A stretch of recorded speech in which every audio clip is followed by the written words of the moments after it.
Racing games. Love them or hate them, you all know about them. We all have our preferences when it comes to racing games, but by far, one of the most popular racing game franchises in the world has to be the Mario Kart franchise. These games are well known for their insane character rosters, wacky items, interesting karts, and varying track designs. Many people have debated for years as to which game in this franchise is the best of all. 8 of course is extremely popular, DS and Double Dash have their fans, 64 and 7 are well liked, but none can deny that one of the most famous titles in this series has to be Mario Kart. Whee!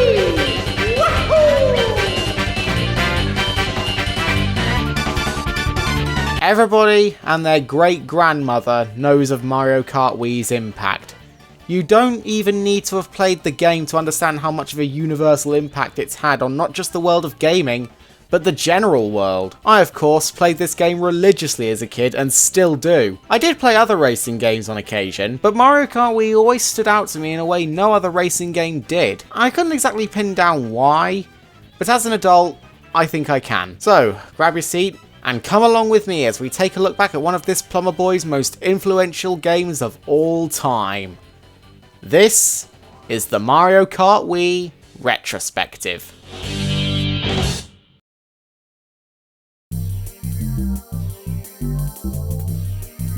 ...2006 saw the debut of several things. Pixar's Cars made its grand entrance to the world of course, as did the 4th Bob the Builder special Built to be Wild, while in the world of gaming, this was the year when the world was introduced to the Nintendo Wii, which was released during the 7th generation of video game consoles, which had begun the year prior. This console was driven by its infamous motion control gimmick, where the game's elements, like characters and actions, were controlled by means of tracking the player's motion through a rectangular remote. The Wii proved to be quite popular not just with gamers, but also the general public, as more than 100 million units were sold worldwide in its lifespan. Mario Kart Wii wasn't released until 2 years after the console was released to the world, and would be the 6th installment of the series. Following Super Mario Kart for the Super Nintendo Entertainment System, or SNES for short, Mario Kart 64 for the Nintendo 64, Mario Kart Super Circuit for the Game Boy Advance, Mario Kart Double Dash for the GameCube, and Mario Kart DS for the Nintendo DS. Speaking of Mario Kart DS, a lot of the features from that game that didn't make it in due to time constraints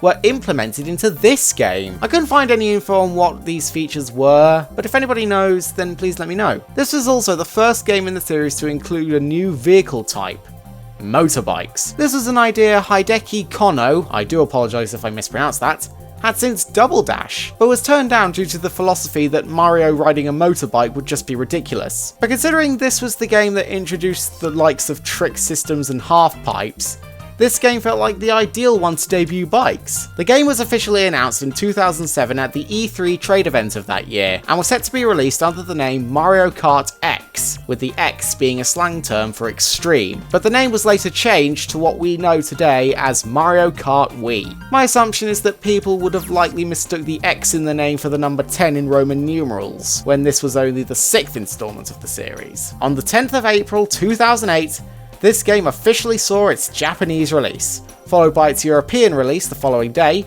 Just under a fortnight later, the game was released in Australia and New Zealand, and finally released in North America 3 days after that. The game was a worldwide phenomenon, becoming both the second highest grossing game on the console in its 8-year lifespan, right behind Wii Sports, and, as of 2024, the 18th highest grossing video game of all time. Now that we know of the game's history and reception, let's get into its good and bad aspects.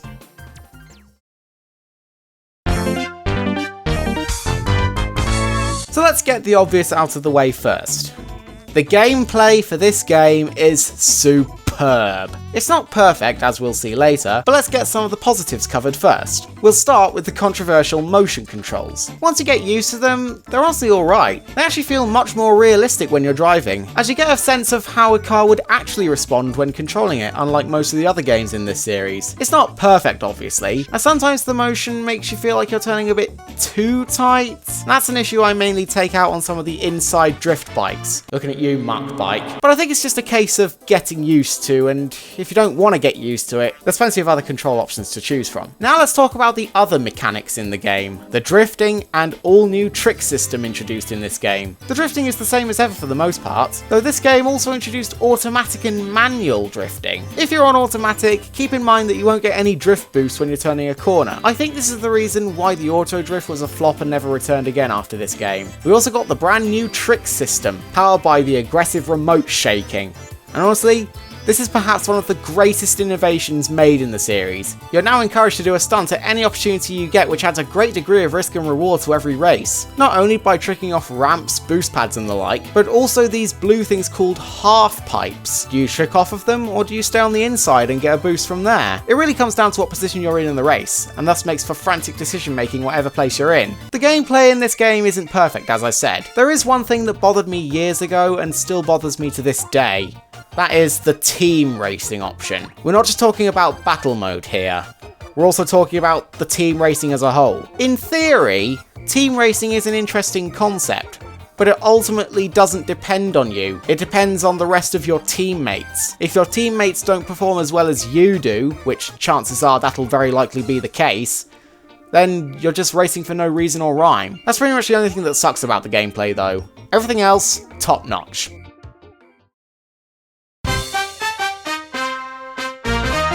In this game, we have a fairly standard character roster, such as the basic bitches, the Kongs, Dinosaur Boy, Daisy, who sounds like she's having the goddamn time of her life in this game, dry characters, and of course... Now let's cover the new characters in this game. I know people bitch about Baby Rosalina and 8 Until the Cows Come Home, but little do they know that Mario Kart Wii also gave us a pointless baby character, in the form of Baby Daisy. I guess she isn't as infuriating as Baby Rosalina because she doesn't screw up some pre-existing canons anywhere. She's fine, I suppose. Plus, she's Daisy, meaning she's the best baby character I refuse to hear otherwise. Moving on. Speaking of Rosalina, she was also a newbie for this game, being in the roster a mere 5 months after her debut in Super Mario Galaxy, with a very unique unlock criteria, just to play 50 races with a Galaxy save file of some description, meaning I never got to unlock her. Right, now it's time to stop whatever we're doing and talk about the man of all time, Funky Kong. Everybody knows he has the best stats. Everybody knows he's the most played character online. Everybody knows he's the man, the myth, the legend. If you never unlocked Funky Kong, I'm really sorry. He also just doesn't hit the same in 8, I'm sorry. Oh yeah, Dry Bowser exists as well, but there isn't too much to say about him. Let's move on.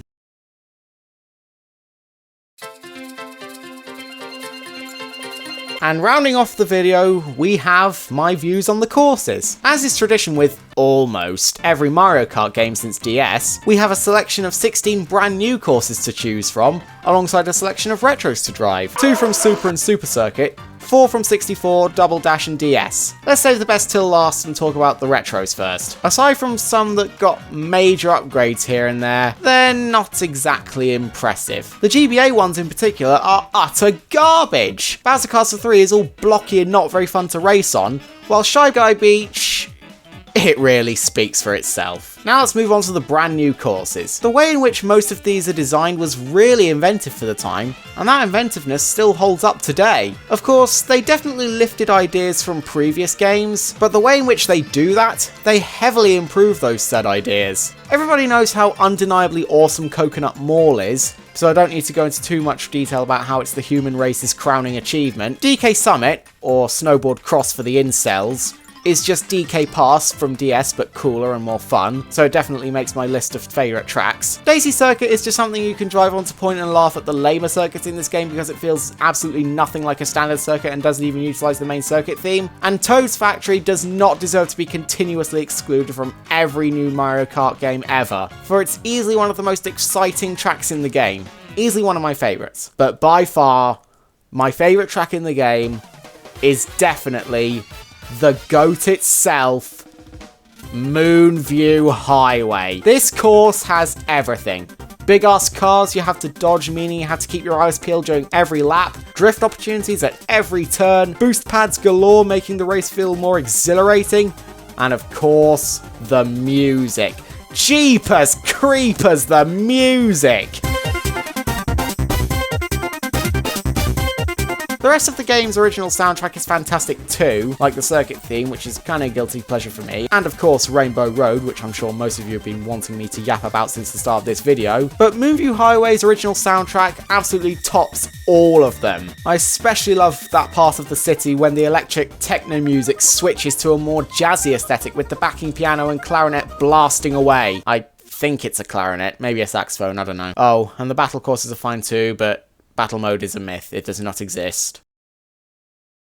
If I had to describe Mario Kart Wii in one term, it'd be the definition of surviving the test of time. The fact this game is still talked about and celebrated by a large fan base, despite its age and Mario Kart upgrading with new releases, including the upcoming real Mario Kart X, speaks volumes about how this series essentially peaked with this installment. Now, our Mario Kart journey isn't quite done yet, as in September, we'll be taking a look back at the other Mario Kart game that had a rather big impact on my life. Will it be just as good, if not better than Wii? Wait and see.